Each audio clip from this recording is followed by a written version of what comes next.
Meeting to order. Please silence all cell phones and electronic devices. When speaking, please come to the podium, state your name, address, speak loudly and clearly. Thank you.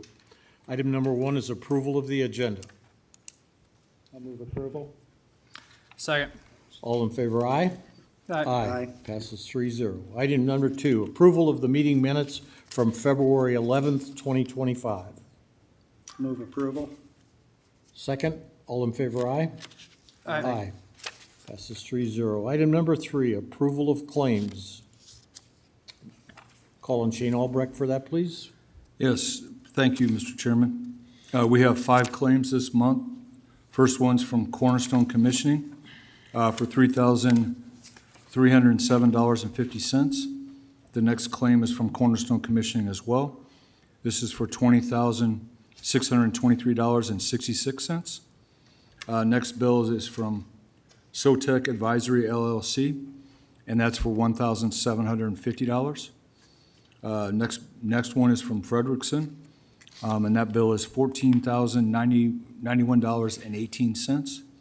The final bill is from Baker Group, and that bill is for $32,013. The total of all the claims is $71,785.34. Any questions? And just a note on that, a portion of that, 2 of the claims, one for $3,307.50 and $20,623.66 are coming out of the maintenance fund and not out of the miscellaneous funds like the lower 3 bills. So I just wanted to point that out. Thank you. Any other comments? Motion to approve the financial report, or the claims. Second. All in favor, aye? Aye. Aye. Aye. Passes 3-0. Item number 4, financial report, and I would call on our auditor for that, please.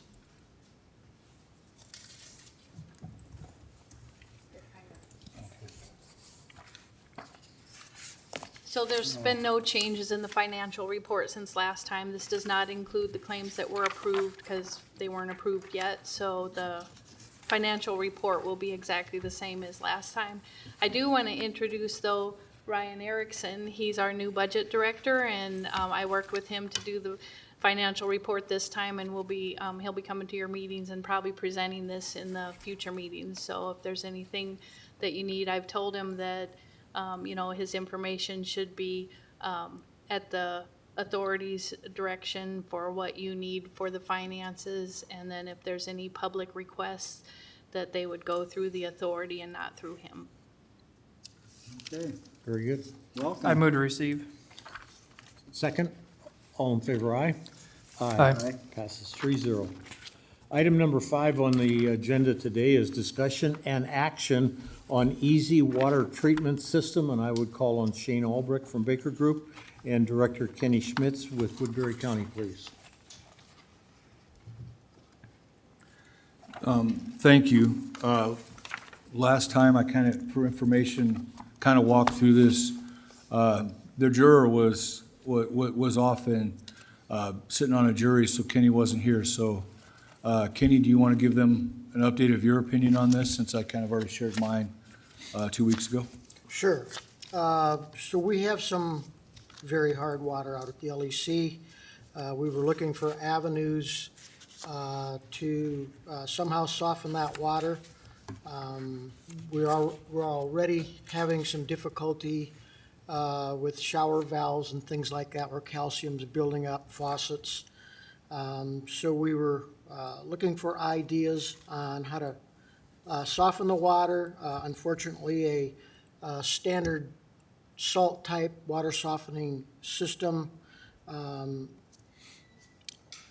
isn't an avenue because of the size of a system that it would take and the amount of salt that would needed to be used at the facility. So we looked into some other alternatives. The one before you today is called an easy water treatment system. Some people, including myself, at times have called it voodoo water. And that's only because we don't quite understand it. but it's a technology that's been in place for several years. Many different facilities around the country have used it and have it in place. Nevada Southern Detention Center experienced the same problems that we're currently having at the LEC. They did a 6-month test in their system. They installed the Easy Water system on half of one of their systems and left the other half normal. And after they took before and after pictures, the before and after pictures were amazing. You could see scale and calcium build up in their shower valve filters on the side that wasn't treated. On the treated side, after 6 months, there was no trace. So I'm under the impression that the Voodoo water system works fairly well.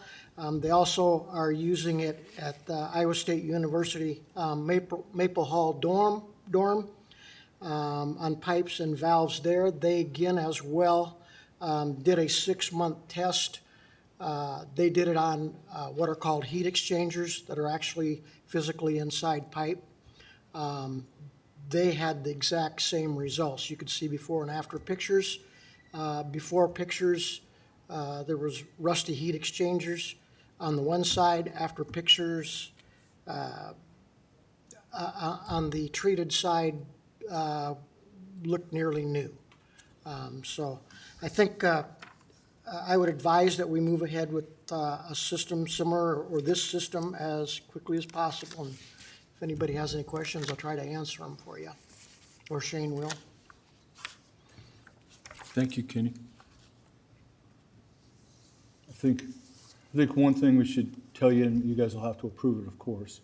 Right now, Building Services in FF&E has enough money to pay for about half of this, right? I think we talked Correct. about a correct split with FF&E.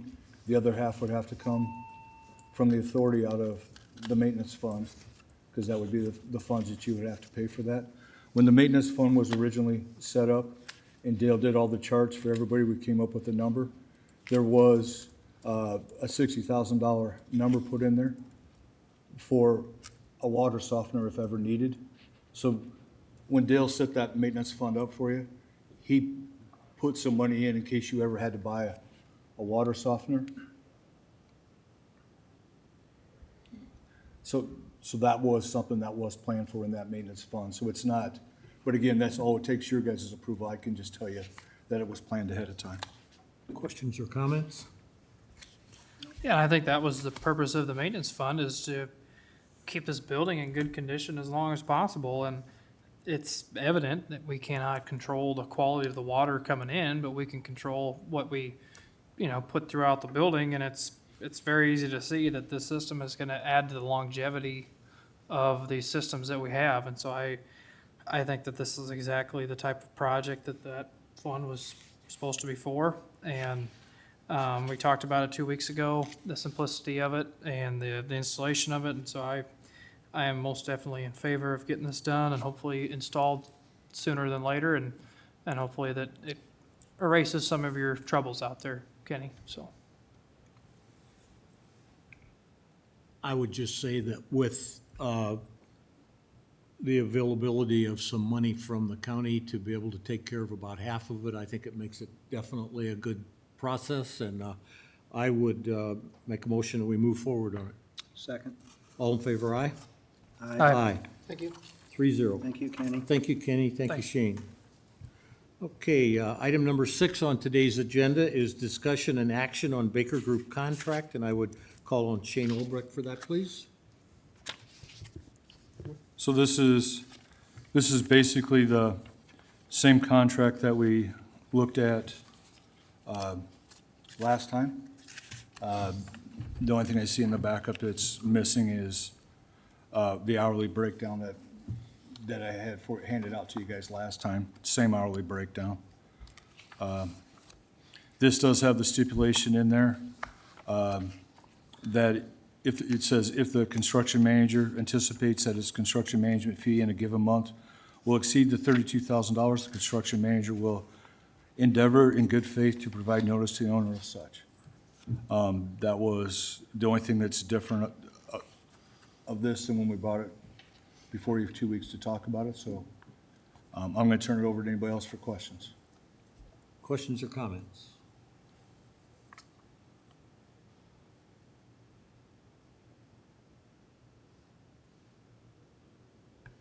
I don't have any questions with the contract or anything. I'm glad that we're going to a hourly type structure. I would, however, like to see a cap of gross dollars or total dollars that we pay in a month's time, just so that the authority knows what we're looking at on a high end as far as expenditures. Also, obviously, the county is going to have to send money to the authority in order to fund this work going forward, so I think it's good for the county to know that. Right now, we're looking at about $32,000 a month is what we've been paying.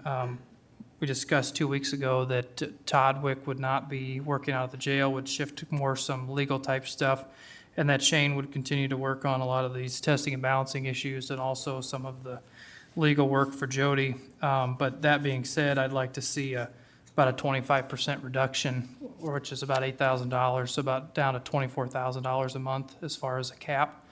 I think that's reasonable, and we can work with that going forward. The Board of Supervisors, we are counting every penny that we have, and so I think it's a very good fiscal approach, and I think it's reasonable to continue to work out at the LEC while preparing for litigation or mediation. I do, with regard to your comments on that, Commissioner Nelson, have a question for you. You want to put a cap on the amount. If we reach that cap, let's say on the 20th of the month because of heavy activity, does that mean then that we shut down on our legal action and anything that Shane would need to do at the law enforcement center until the first of the next month? What's your game plan on that? So I think that would give us time. We would need to review the work that's been going on to see what's all been going on, if Kenny and his staff can take the load off, and so we're not paying a higher use rate than we need to be. You know, I said 2 weeks ago that I think we should absolutely forego any after-hours work or weekend work where it's time and a half. It's a very reasonable rate, but it's just not anything that we need to be doing. When you look at a breakdown of 24,000, so like Shane's rate is $125 an hour. If Shane worked 30 hours a week at 4 weeks, that's $15,000, which would still leave $9,000 a month for Baker Group support staff. And I know that, you know, Shane has been very busy on this project, but he also works on other jobs as well. And so 30 hours a week is, unfortunately, what some people would say full-time. I don't think that's anywhere close to full-time. But, I mean, that's still a very good chunk of time out there, if you figure 4 weeks, 120 hours a month. And so I think it's very reasonable. I think it's important that we wade into this thing cautiously. The county does not have a slush fund, a never-ending source of funds. We're going through a very tough budget cycle, and so I think it's just very important that we try to secure every penny that we can. Very good. With that said, you didn't answer my question. Yeah, I said that we'd call a meeting and we'd review the activity and we'd see if we would need to continue that on that month or where we needed to cut costs to avoid that, to not have that happen the next month. So you're saying that if we had a situation where something needed to be done today on our legal issues, that would be put off and our opportunity to recover the funds that we need to recover should be put off until a meeting could be called and the issue reviewed. Is that what you're saying? No, see, what's neat about the cap on the dollars is that it allows the Baker Group to be flexible in the kind of work that they're doing, whether that's out at the jail or in regards to some of the legal issues. And as I understand it, we've got some more work to be doing out there. So in the first couple months here, it's not going to be so much on the legal as much as some of the heating and cooling thing. And so the nice thing is Kenny's got a good staff. We added another person out there. And so that person, those people, that department can take some of the weight off of Shane to focus on legal stuff if that's where we need to direct it. You know, I'm just not for a blank check or, you know, not knowing where some of this stuff is, where some of this time is going to be devoted or spent. And so I'm just trying to be very cautious with what we're spending. And, you know, we have a guy that's been working full-time out at the jail that's not gonna be doing that, and is gonna be doing other work with Baker. And so I think that that rate obviously has to be adjusted when you've got a 40-hour-a-week employee who's no longer gonna be doing 40 hours a week. I think that's just fiscal responsibility. Well, I'd just like to say that I want to be cautious also, but I want to be cautious for the people of Woodbury County. We've got a lot of money here that we need to recover, and we need to be as active as we possibly can in that process. I don't want to tie Shane or Baker Group's hands because of a limit that we put on this. So I think that could be a problem. And again, we just don't have an unlimited amount of money. I mean, I'm sure we could find work for a lot of these people to work 60, 70 hours a week if we had to, but we just don't have the funds for that. And so we have to be very reasonable and calculated with what we're doing and what we're asking. And I think that this is a very reasonable ask. And as far as the county's concerned, you know, we're the ones that hold the purse strings, and we're in tough, you know, a tough financial environment, working through a very tough budget. We've had to dedicate a lot of money to this project to help see it through. It's going to take some to get to mediation or litigation to get some of this stuff back, and so we've just got to watch and pinch every penny that we can. Yeah, my thought is, Mr. Nelson raises a lot of good points, but we're not at final completion yet. We're kind of in the middle of it. I guess we'll get an update from Shane on it.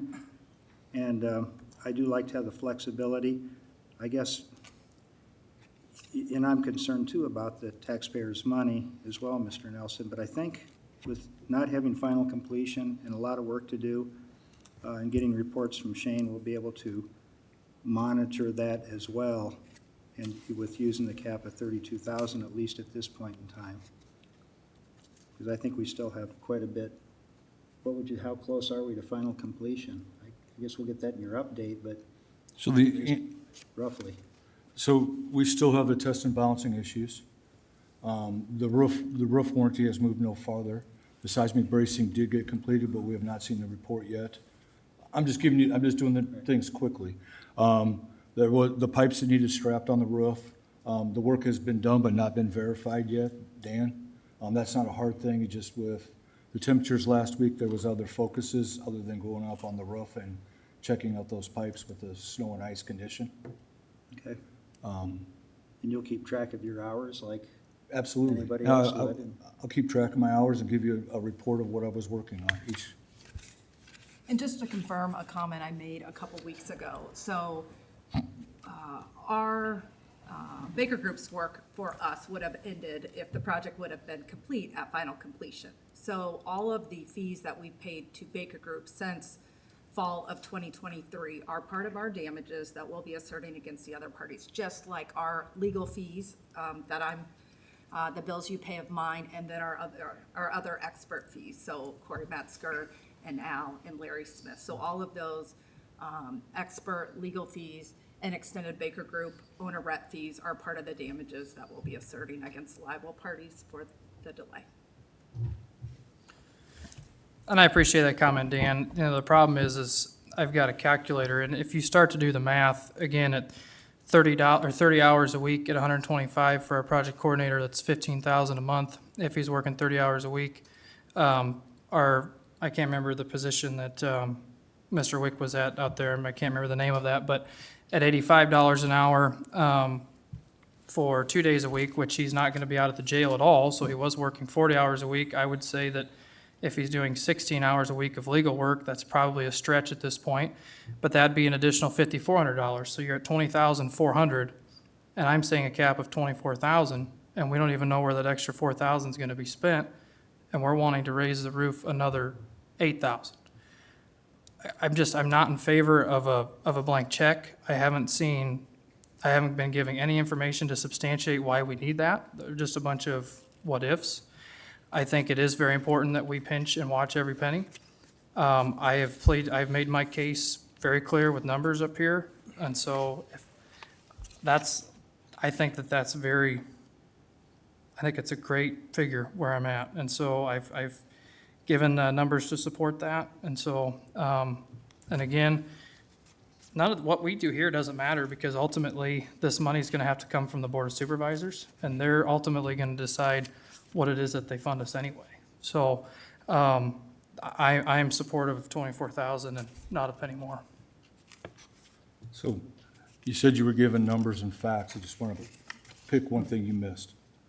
When I come up here and stay in that fee structure breakout, there's going to be about $4,000 in those 2 weeks of cost for hotels and meals and mileage that are in there, Mark. I'm not disputing the numbers you run in your calculator, but you did miss that piece of it. So when you're asking where the other pieces are, there's some parts that you weren't factoring into there.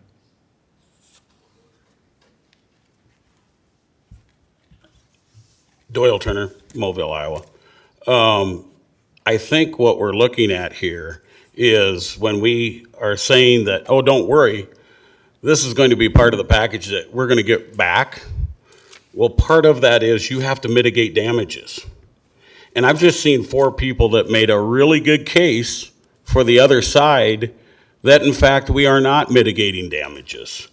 When you say the words, don't worry, we're not going to pay this, somebody else is, that is adamant proof that you're not mitigating damages. Don't think for a minute that these insurance companies are just going to walk up and say, oh, that's the number, we're going to pay you. We all know better than that. And if you're sitting in this public meeting saying, don't worry about the costs, we're not going to be the ones to pay it, you're going to have a real hard time convincing anybody that you're mitigating damages.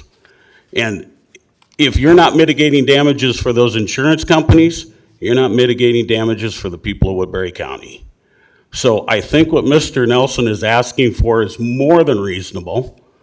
And it's time that we back this train up and we start actually looking at numbers and actually mitigating damages so that we make sure that the people of Woodbury County get paid back. Because this is not the route that you get paid back. Thank you.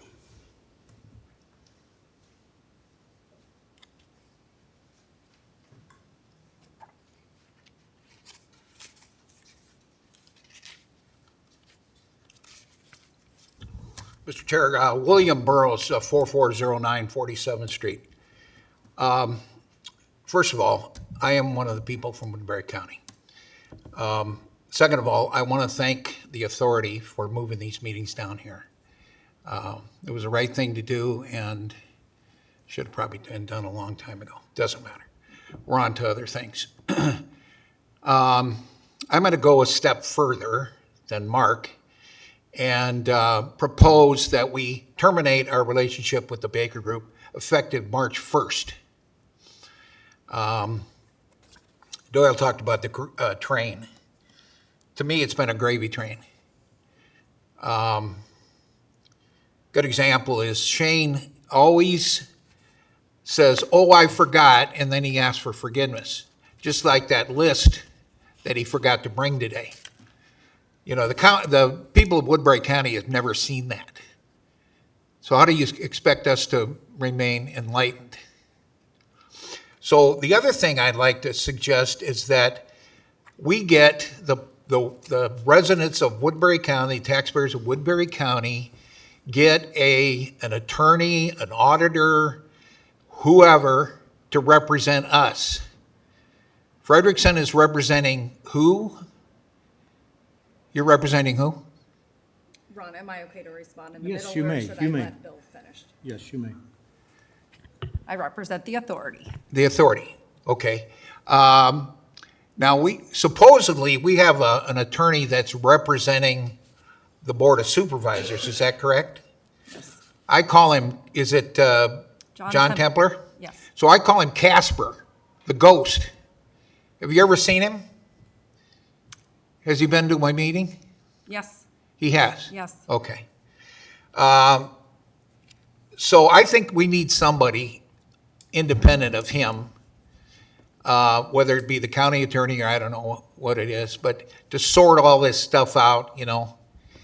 I mean, we keep hearing, you know, every time you have a meeting, something comes up. Kenny's got more staff.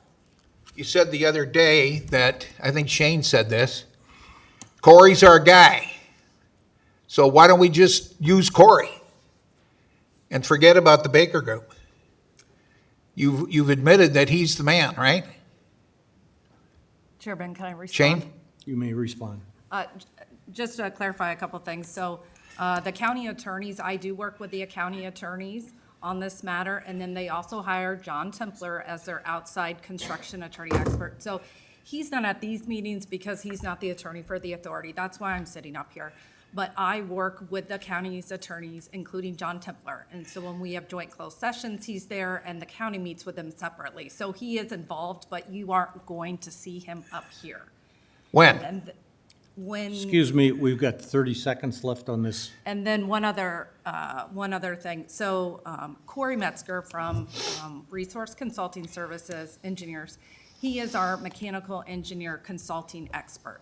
So he fills that role dealing with the design issues we've seen out there. Baker Group is our owner rep who we need. We have no employees as the authority, so we hired an owner rep to see us through the project. So we're not at final completion, and that's why we need Baker Group. But then Corey is here, and as far as mechanical engineering, Corey is our man for that because he is a mechanical engineer. He's not our owner rep. Okay. Okay, So thank what year do you? Thank you. 3 minutes are up. Mr. Chairman, Okay. most of that time was spent being answered questions by somebody else, so I think he should have an extension on his time.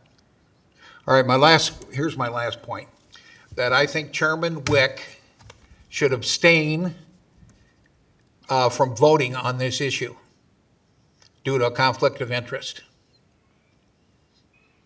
I would call on Jody to comment on that, please. Yes, I've looked at the matter, and there's no conflict of interest. Baker Group has employees, and the fact that you have a familial relation to an employee of an entity with whom we are contracting is not a conflict of interest. Thank you, Jody. Okay, Thank you. any other comments or questions?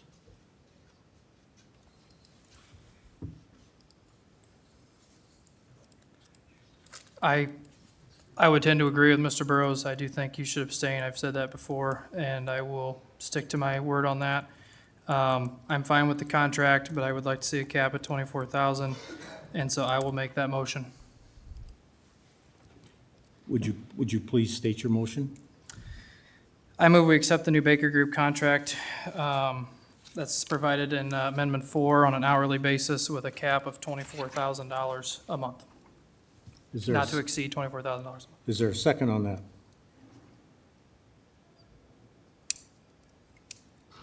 Hearing none, the motion does not carry. I would make a motion that we accept the amendment that we have today on the Baker Group contract. I'll second it. All in favor, aye? Aye. Nay? Aye. Passes 2-1. Thank you. All right, we'll move on to item number 7 on the agenda, discussion on a new vending machine for the new LEC facility.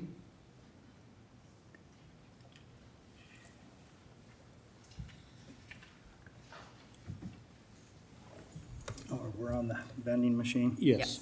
Yes, I would like to invite Kenny up to the podium to talk about the 2 vending machines that we've been looking at and the location of those vending machines. I've been asked by the courts to address that because we don't have any now. I thought we had some in the building for some time, but I was wrong about that.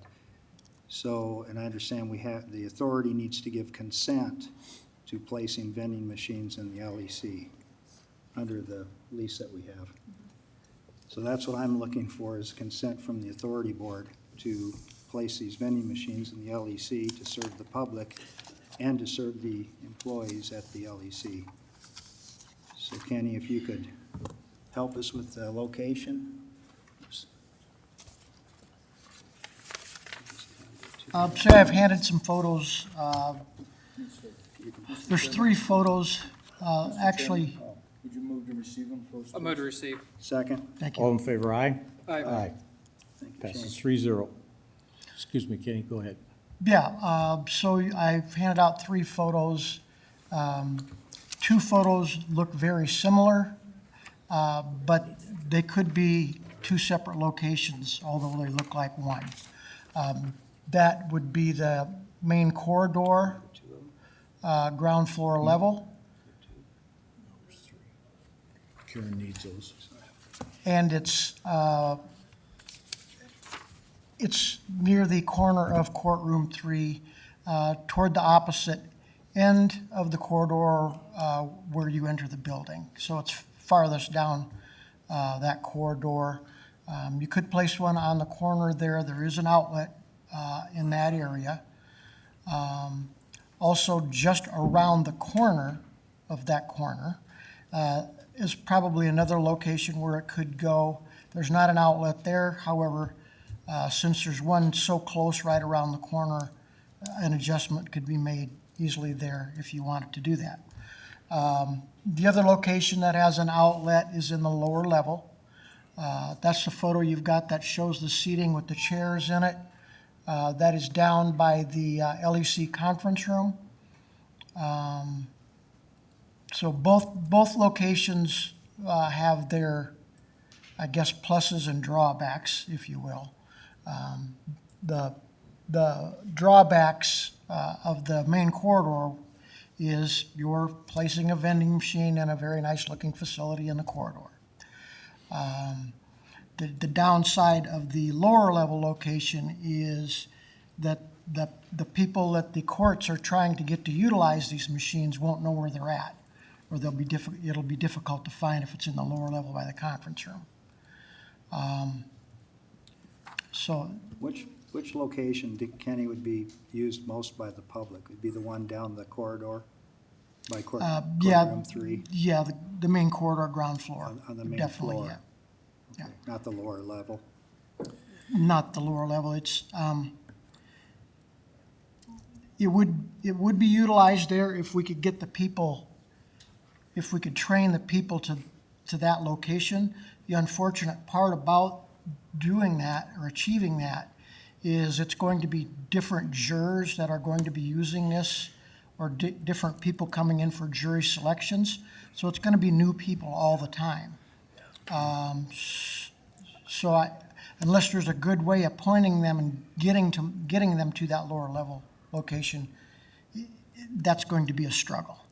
And I agree with you, and there could be a time where they want jurors isolated potentially from, going upstairs.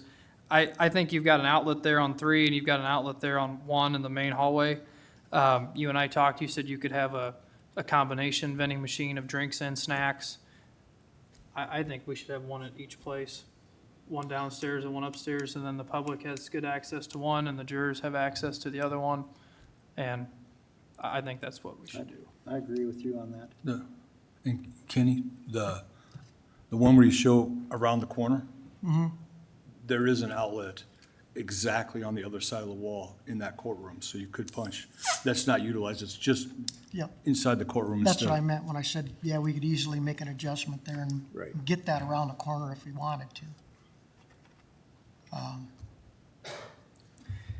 So Jody, what we would need would be to authorize the chairperson of the authority board to consent, or to sign a consent letter to the county, Yes, that would be adequate. consenting to placing 2 vending machines at those locations that Kenny's identified. And just for the public to know that the state dictates all the vending in the county buildings, and so there's a vendor that he'll bring in his own vending, we won't have anything to do with that. We're just simply giving the approval to put them in the building. So it's not like we're buying vending machines or anything like that, so. Oh, it is only discussion? Yeah, I Okay. was Yeah, just- so are we thinking then that we would like to have an action item on the agenda for the next meeting? For sure. When's the next meeting? 2 weeks?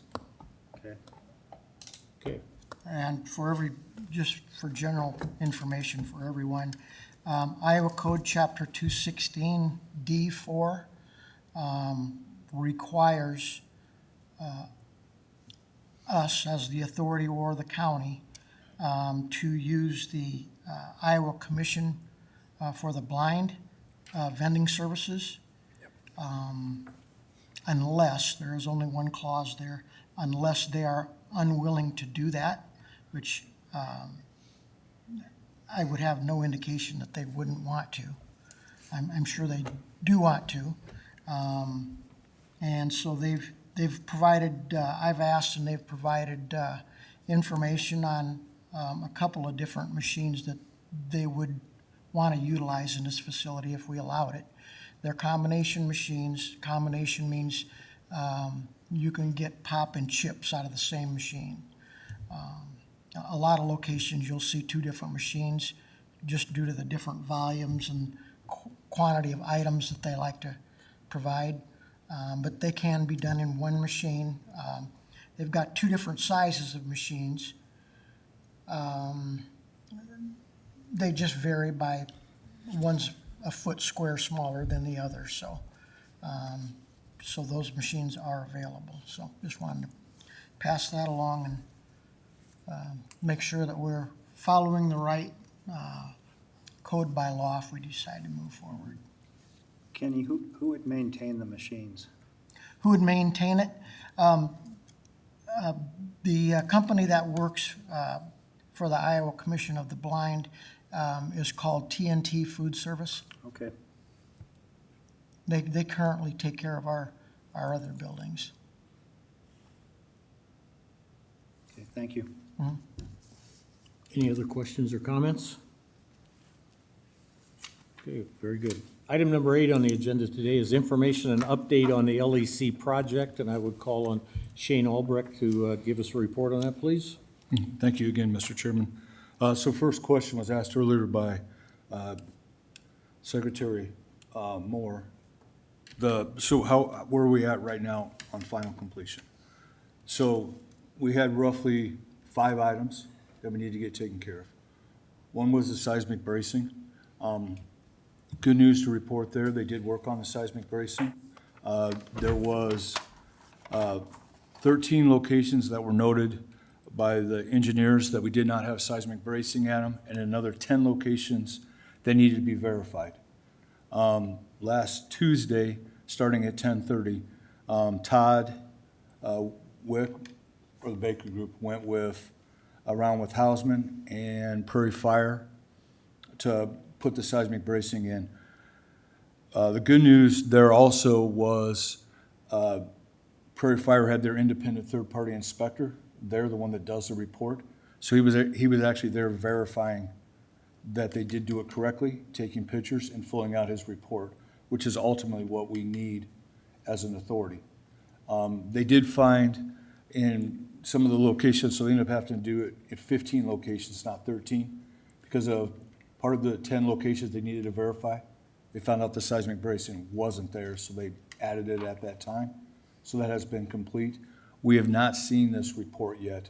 We're supposed to have had the report last Friday from Hausman during our meeting. We haven't seen it submitted yet, but I assume it's going to be very soon submitted because, like I said, their third-party independent inspector was here from Atlanta walking around with them. The piping that needs to be strapped down on the roof has been strapped down, but has not been verified yet, as I did say earlier. Testing and balancing. Balancing Professionals has been out in the last 2 weeks to get some pressure readings that Introba as well as RCE needed to be able to make the rest of the report on EF1. So exhaust fan 1, which is over the sheriff's office, county attorneys and court space, was the one that has areas that were underperforming that needed to be looked at. So there has been correspondence with RCE and Introba on getting that piece wrapped up. Still waiting on their responses back.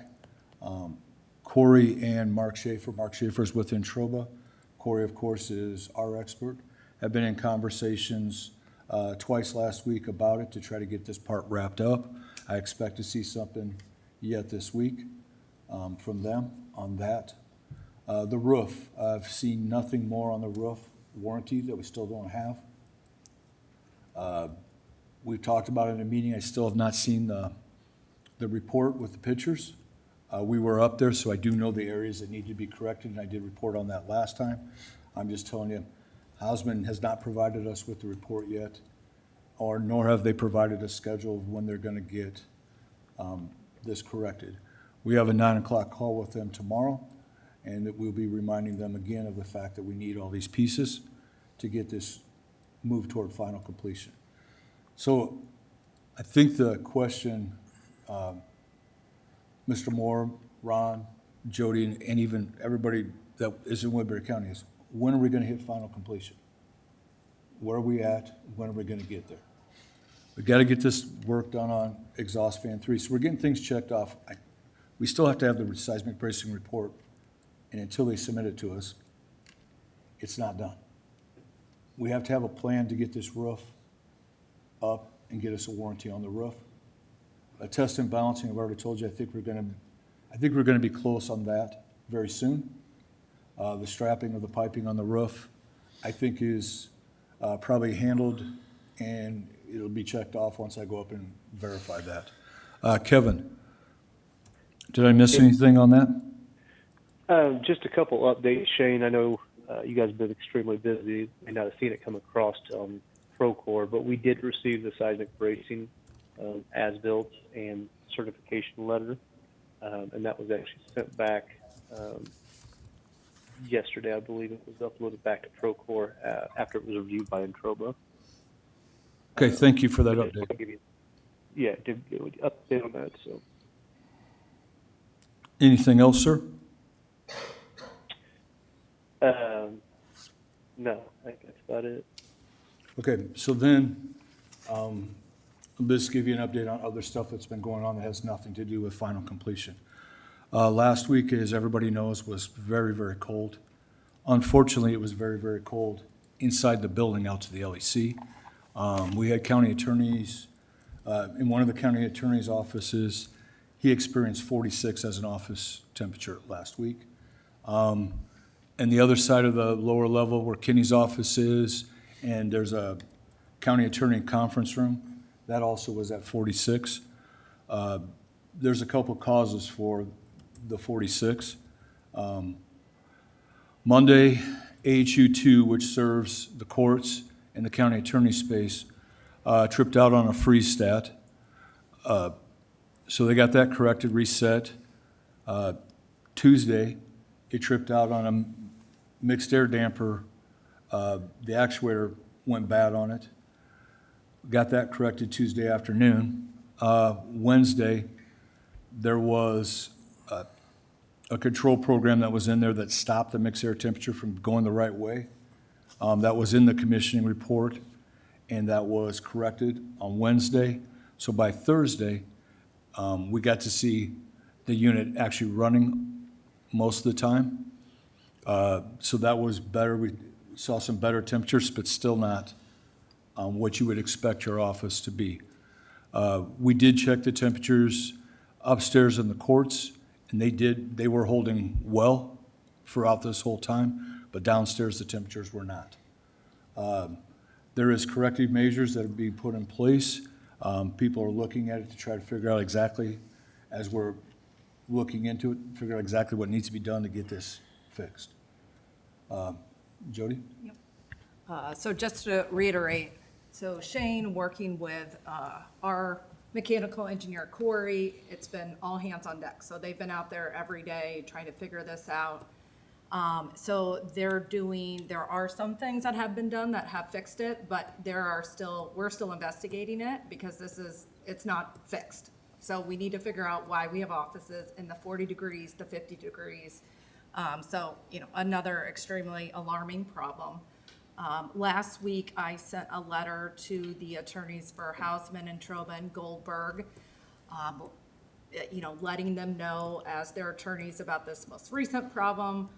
And that was a letter that Chairman Wick provided to the press, so they had that had some of the facts in there about how cold the building was. So completely unacceptable. Our owner rep is doing what we can with our expert, but we need Goldberg and Troba and Hausman. We need all of them to give it an all hands on deck and get in there and figure out what's going on. And our investigations will continue. And when we figure out the multiple causes, we will advise you of that. So one of the other things that we did, so right now the units are designed with the 55 degree supply air temperature, and then the VAV boxes warming up from there. We, with the cold temperatures, we changed that supply air temperature to 65 degrees to try to make the VAV boxes not have to warm the air up so far so we could get warmer air into the space to get it heated up quicker. There was some success at that, but still not getting it to the temperatures that it needs to be. That was really our big focus last week. And then this week, we had to turn those temperatures back down to the 55 that was designed because it's warmer outside, and then there was no way for the building to cool itself with 65-degree air. Offices would not be getting cooled, and people would be overheating. So we fixed that and turned that back down on Monday morning. But normally, this type of manual daily tweaking of the system is not something that typically an owner should have to do. Correct. This system was designed to be at 55 the whole time, so there should have been no tweaking whatsoever. The solution to that is to put in a automated control program that does the tweaking for you based on the outside air temperature. That has been the recommendation of RCE as well as Dale Drent when he was up here as well. But that'd be a short-term fix. That would be, it should be a long-term fix to put it in automatically. But that hasn't been done yet. But shouldn't it be able to operate? Why would we have to get a separate control system to have it fluctuate based on the air temperature outside? Because it wasn't designed to operate under any sort of temperature outside regardless of this additional piece of equipment? It's not an additional piece of equipment, just programming, but it was designed to operate down to -19, okay? And it has an upper, sorry, I can't do the upper side of that, but it's pushing 100. So they have that big band. So the air conditioning is designed to function up to 100 at such a level of humidity. I'm better at what it's at for the cold side because that's what we've been fighting. The building was designed for -19. Last week, it got down to -14, 15. Somebody might have seen a different temperature, but that's kind of what we saw when we got up in the morning. So we were close to its design window there, and it wasn't performing like it's supposed to. Jody, you sent that letter out on what, Wednesday or Thursday? That sounds right. She sent it out last Wednesday, the letter to you guys. How many of the parties, GGA, Hausman, and Entroba, have contacted us since that letter went out? I haven't gotten any response, any formal response from any of the attorneys, an email or a letter. I did talk to the attorney for Goldberg last week on a couple of matters we had together, but not specifically in response to that letter. That we heard from Entroba? No. And see, so I just want to correct something you said, Jody, and I understand what you were saying, but you said it was all hands on deck for our engineer and for Baker Group and for Suter and for Kenny's staff. It shouldn't be. That's not their job. That's Entroba's job. They should have caught a plane and flown here and worked on this damn system. Yeah. So Kevin, I'm going to ask you, since they're your sub, why are you allowing this to happen?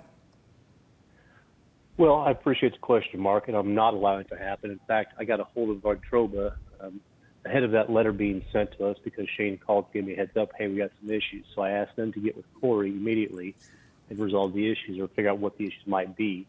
Now, to my understanding, from what I've been told, and Shane, maybe you can elaborate on this, I don't think there's been anything pinned down to a design issue on this particular matter. I think the part of the issue, at least, is operational, the way the system was set up or had been adjusted by Suter with the outdoor air not being blended with the return air properly. So there was an adjustment made to the RTU2 or AHU2 that was nothing to do with the design, Mark. But I have been in contact with Entroba. I've been in contact with Rob Johnson, our attorney, as well, making everybody aware of this, trying to get everybody on deck on this. Yeah, I'm not sitting around doing nothing. I want to answer what Kevin asked. Kevin, there was some things that were operational issues, yes. But there also is some design issues. That conference room, which has VAV box L19A will not heat that, the way it's designed, will not heat that conference room up above 64 degrees. L16A, which is where Matt Metzger's office, the county attorney's office, and 2 empty offices, so it does 4 offices over there. Matt Metzger's office will not, the way it's designed, will not get up to temperatures. It does not have enough airflow in it to heat its space with a load to the exterior spaces. If we go upstairs to office space 1087, 1085, and I think it's 1088, there's a VAV box that's there. It's on the west side up in the sheriff's office. That one will not ever get to where it needs to be either. But with changing of the supplier temperature, I think we can get that space to be heated to the proper temperatures, but not at 55 degrees. Understood, Shane. I appreciate the clarification. I know that's something that people were taking a look at as well, too. I think you said Yes. Corey's guys were looking at that and said, and I have requested Mark Schaefer to get in touch with Corey so they can get on the same page with that and figure out if there's a design issue, what needs to be done to correct it. Thank you. I don't know how we can say that Suter doesn't have the right programming in there. This thing has been such a problem from day one that they've had to tweak the operational side of it over and over and over and over again just to keep the building livable. And so to say it's their fault, I just think that's egregious. And I think, Shane, what we've talked about is investigations are pending, but it looks like it's a combination of both the construction side and design side. That's where we're at now. But certainly, yeah, we don't see it as a fully Houseman or Suter problem. There's a combination of problems. And I want everybody in this group to know, Suter was out there every day last week, all day. Yep. They were all hands on deck. I mean, Corey was all hands on deck. I called and talked to Kevin. Kevin was part of this whole thing too last week. Houseman actually sent Suter out there to tear into the box, L16A, to figure out why it was only heating at 46 degrees. So that there was people that were out there, all hands on deck. Chairman Wick was out there with us every day. Kenny was out there. Todd was out there. I mean, it was all hands on deck for everybody that we had here. What's the update on the warranty items? Sorry, we're down to, we will be transitioning that to Kenny on Wednesday. We're down to 15 items left to be completed that don't deal with the stuff on the commissioning. No new items have been added. We're down to just 15 left to be completed, Dan. Okay, thank you. Those are warranty, right? That is Warranty correct. items are 15. And that's outside of the commissioning action items. That's outside the commissioning action items. Okay, And there was, for everybody's knowledge, there was 73 commission action items, and we have completed right now over 50% of those. Anything else, Shane? No, sir. Any questions or comments for Shane? nothing further. Okay, thank you, Shane. Move on to item number 9, public concerns.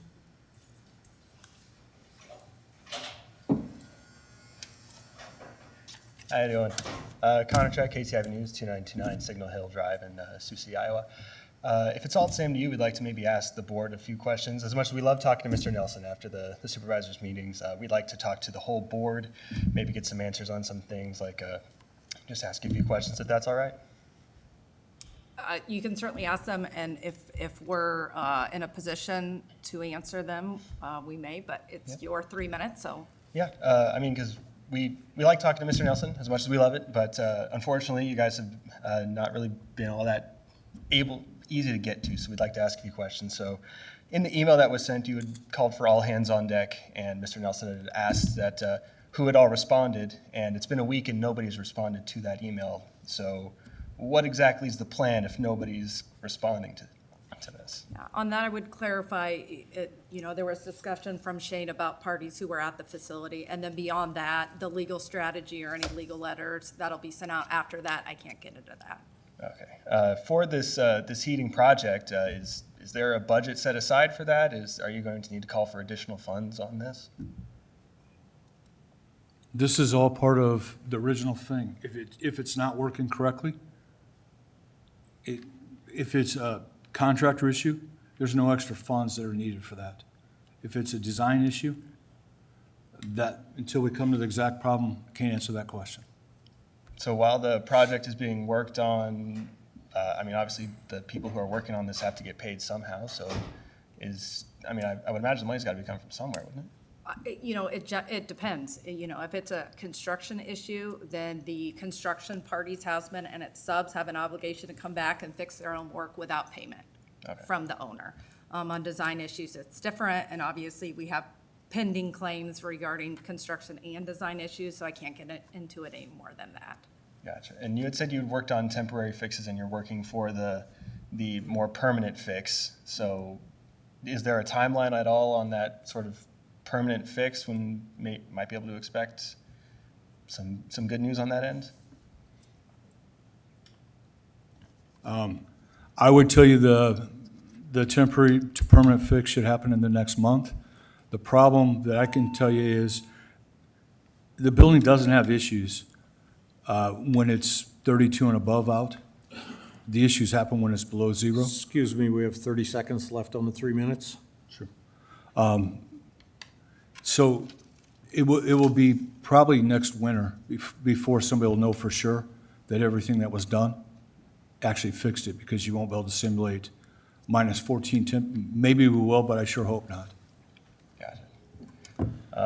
I suppose the last thing I had to ask was, I was at the Farm Bureau meeting out in Mobile with where Mr. Nelson and some other members of the board of supervisors were there. He said that, well, this is the largest purchase in Woodbury County's history for some of these other contractors, for some of these other construction companies. This is one of several projects they're on, so they may fall down lower on the totem pole. Is that kind of what you're seeing now when you're calling for this all hands on deck, which, is great. We love all hands on deck as kind of buzzwords All thrown right, around, the but 3 minutes are up. we'd like to know, is that the case for Woodbury County where you're falling lower on the totem pole with some of these other contractors who have other stuff going on? And I'd just like to say, I don't think we can speculate, or that we should speculate on why the other parties are acting or not acting in the way they are. I would just add, Suter was out there every day, providing things. Called them, they came right out. They said they'd come out on Saturday or Sunday if they needed to. So I don't feel anybody didn't show up. Well, All right, 3 minutes are up. Thank you. Thank you. All right. Any other public concerns?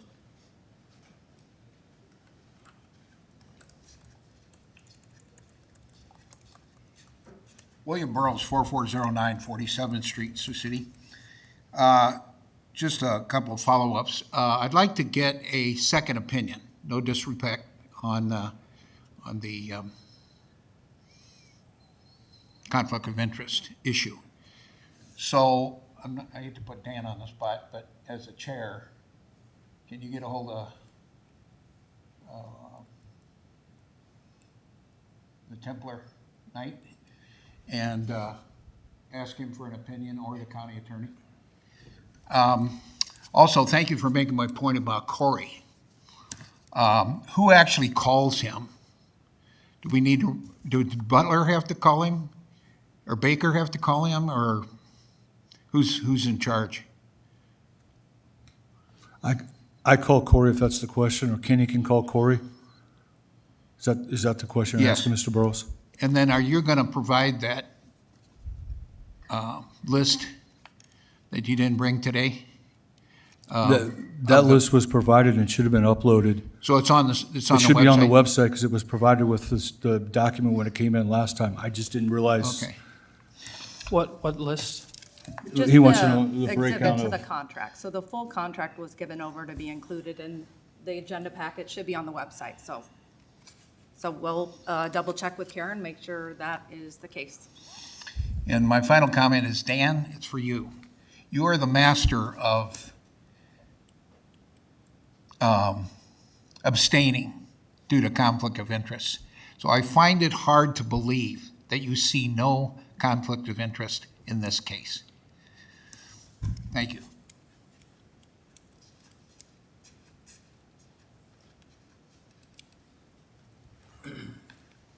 Doyle Turner, Mulville, Iowa. Jody, you had answered a question that you work for the LEC. Authority, yes. Yes. Yes. Is there anyone else that you work for that's represented in this project? What do you mean by represented in the project? Do you represent any parties other than the authority? All of the parties, like the construction design parties, yes. And I think this had been brought up previously. I do some work for Baker Group, if that's So- the reference. so you- And then I'm not sure of all of the, frankly, I don't know all of the material suppliers and subs on the project. I know the ones that we've had a problem with, but I have, 150 plus clients. And so it could be that if I got a complete list of subs and suppliers, that I represent those subs and suppliers as well, but they haven't come up yet. But Baker Group is one of the clients I work for. They have an in-house counsel, but at times they'll need outside counsel. They've hired me and they've hired multiple attorneys. When you started on this project, who were you first employed by? The authority, and we got a conflict of interest waiver from both the authority and the Baker Group at the outset, which is what I needed to do because Baker Group was a client. Did the authority vote on that conflict of interest group before you were hired or after? I can't recall. You can't, so it would be possible that you were hired before the authority voted on that? My representation of the authority would have started, at the time there was a signed engagement letter that had the conflict of interest waiver within. And who did you sign that with? Who from the authority executed that document? The chair who signs the contracts that the authority has. The chair executed that document. Did the board vote on that before the chair executed that document? If it was before, I wasn't counsel for the authority at that point, so I do not know. Can the chair answer that question? I cannot right now. So it is possible that you actually signed the agreement with the attorney before the authority. You wouldn't find that out of place. I can't answer that right now. You wouldn't find that. I'm not asking whether you did or didn't do, but would you deem it as appropriate for you to do that? I've done many things on this project since this project started, and I would do everything that I think is the right thing for the people of Woodbury County. Well, that's a nice way of not answering the question. What I asked you is, would you deem it appropriate to sign something with the attorney before the rest of the 30 board had a seconds. chance to vote? Excuse me? You said 30 seconds. Oh, I didn't understand what he said. I would do everything that I'm supposed to do as the authority chairman. Well, would the authority chairman have the authority to do that? I'm not sure on that. So if we find out that you did sign it before you'd be okay with that, though? We've done what we've done. Good to know.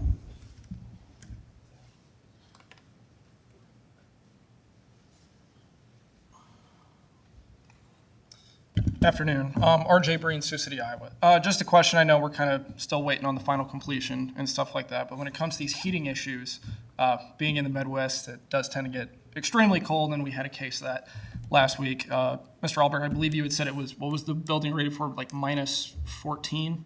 Minus 19, I said the temperatures we saw last week were about minus 14 to minus 16, somewhere in that range. Right around there. So and I don't know maybe if you can answer this or not, but in terms of the design of the building, was there nothing to be said that depending on a given year, you can hit more sub-zero than that and have these issues that you're seeing in particular wings of the building? So ASHRAE sets standards for people to design buildings to. So American Society of Heating, Refrigeration, and Air Conditioning. So it's a council that sets it across the board for what an engineer should design the building to. ASHRAE has a standard where a lot of buildings are designed to minus 9. In our area, they pick minus 19. Because as you get up into Minnesota, those temperatures drop based on, they give a map based on where you're at. So that is a guide and a tool that helps the engineers decide what to design your building to. So your question is a design day. So they want to make sure when it is minus 19, that your building can heat up to 70 degrees. If it was minus 24, it's not gonna hit 70 degrees, but it should hit 68. That's just I'm just trying to help you understand. Yeah. So the building's not gonna just fail, it just won't quite hit the 70-degree mark. Okay. They have to pick a time frame that they look at it that way. Gotcha. And so I know this was another heating problem. I believe it was a couple months ago. There was concerns about freezing pipes or something in the laundry room, and I believe 2 other wings. I know we had a couple of cold days back in, I believe it was January, maybe somewhere around there. Are these the only couple of spots we've seen stuff, or have there been issues from other staff, whether it be in the holding cells or in any other parts of the building? So our holding cells all were running good temperatures. They were in the 70s where they're supposed to be. Did not have an issue even on the minus 16 degree in the holding cell areas. The 3 spots you brought up that we talked about were areas that were missing heat in them together.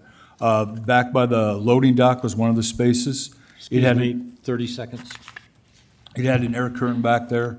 One was behind a chase, it had an opening to the outside, and the final one was behind some medical cells. So in back chases, not out in areas where people are actually occupying. So I don't want to take up, you can ask me more questions, I just don't want to take any more of your time. No, you're all good. I just wanted to get the clarification. So thank you, guys. I appreciate it. Thank you. Any other public concerns? Not hearing any, we'll move to item number 10 on the agenda, Authority Board Member Concerns. In the future, I think that if we have members of the public come up either during an item or a public concern, I think that if we answer the question, that time should not be taken away from them, that we should hit pause. I do like the answering of questions. I know the Board of Supervisors will do things where they'll ask questions and we'll answer it later if it's during public concerns. I'm not much of a fan of that. I like being able to answer the questions. I think it expedites the process. The public has every right to be here and ask questions. So I would ask that if one of us are answering a question that they have, that we would just pause the time and still allow that person 3 minutes. And unless the authority wants to go to answering questions at the end, stay for public concerns, which I would not be in favor of. But I think it's just fair that if they get 3 minutes and if I talk for 2 minutes of it, then they didn't really get their 3 minutes. So, and secondly, in regards to the contract and funding for this project, we've got roughly $95,000 left in miscellaneous funds after we paid the claims today. The board's going to have to, the Board of Supervisors are going to have to send money over to the authority in order to fund the legal fees, the expert fees, the engineer fees, and the Baker Group going forward. I was not supportive of the contract today, and I will not be supportive of any funding over the $24,000 a month for the Baker contract.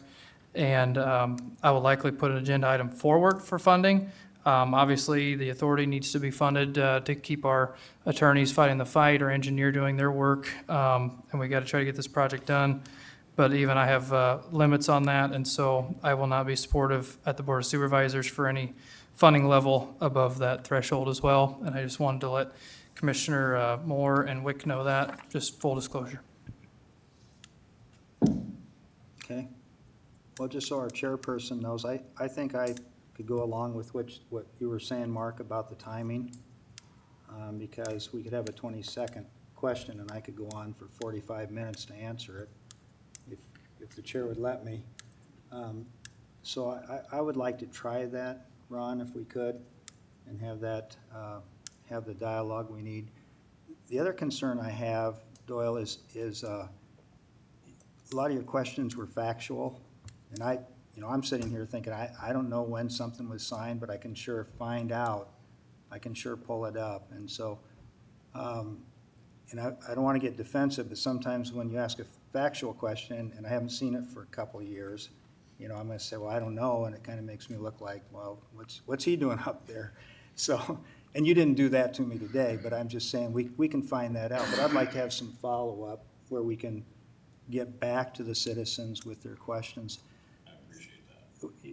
Yes, and the other thing I just want to add, because it might not appear, I tried to be calm and cool and collected, but you know, this whole process has been frustrating for all of us, but we're working as hard as we can to get to the finish line.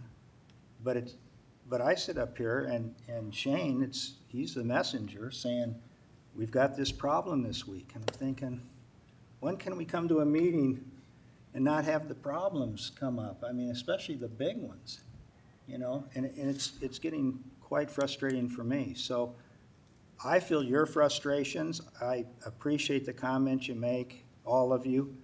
I appreciate that you try to keep them civil and professional, and you're just trying to make a point, and I appreciate that too. So, but I just wanted the public to know that I'm just trying to get things done. I'm trying to meet the needs of what we have to do to get to the final completion and then beyond, because this has been a monumental project. I don't think anybody will deny that. And there have been all kinds of problems, and I think some of those you can just anticipate. With that kind of a project, we're going to run into some issues, but it just seems like it's one thing after another. So I understand what the public's saying. And to be real transparent, Mark Nelson, who's on the County Board of Supervisors, I'm sure gets more calls, more criticism than I do. I'm on the city council, and the reason why I'm here as a representative of the city is because we formed the authority board so that the county, when they went to their voting about do we do this project or not, and correct me if I'm wrong on this, instead of getting 60% approval, they could get 50% approval if the county seat town joins in the project with the county. And that's what we did. So that's why I'm here. I'm not complaining. I do my homework. I try to do the best I can, and I'll continue to do that and I'm a citizen too of Woodbury County. And so I'll do my best to make sure we get the job done and completed. That's all I have. I'd just like to add before you say something, I remember one thing I said, but to RJ's comment about, you know, the cold Midwest winters, the design team and the general contractor should be so thankful that we've had a mild winter. Because I remember weeks where we never broke zero. And we had 3 days and it was a problem. And then the cold weather you talked about in January, that wasn't cold, that was normal for January. It should have been like that the whole month. And so and I know I work in a very humbling industry in agriculture, right? But to me, these people should be counting their lucky stars for the weather that they have, and then to still have the response that they had when there has been issues, they don't care. Any other concerns? Hearing none, we'll move on to item number 11. Joint closed session with Woodbury County Board of Supervisors and Frederickson and Byron Law Firm under Iowa Code Chapter 21.51C. I move that we go into the joint closed session. I will second that. All in favor, aye? Aye. Passes 3-0. We need a roll call vote. Oh, we do. Yes. Wick, Aye. Moore, Aye. Nelson, Aye.